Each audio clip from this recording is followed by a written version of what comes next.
கணக்கு பற்றி நிதியமைச்சர் சொன்னார். ஏன்னா கணக்கு தானே அவருடைய முக்கிய பங்கு. பட்ஜெட்டில் கணக்கு தானே முக்கியம்.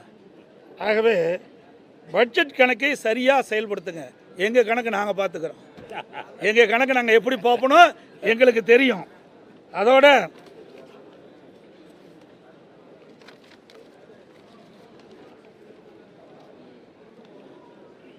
ஆடு நனைகிறது என்று ஓனாய் அழுதுதான். எங்கள் மீது நீங்கள் கரிசனம் காட்ட தேவையில்லை. புரியுங்களா?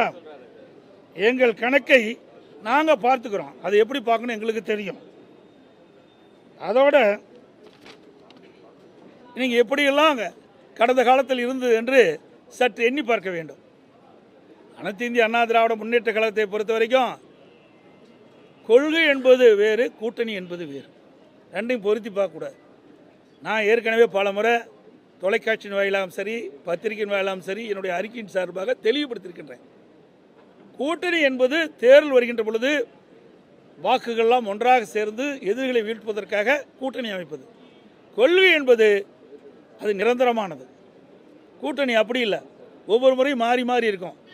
எங்கள் கட்சி அதிமுகவோட கூட்டணி வச்சதுங்க, இப்போ திமுகவில் இடம்பெற்றிருக்கிறாங்க.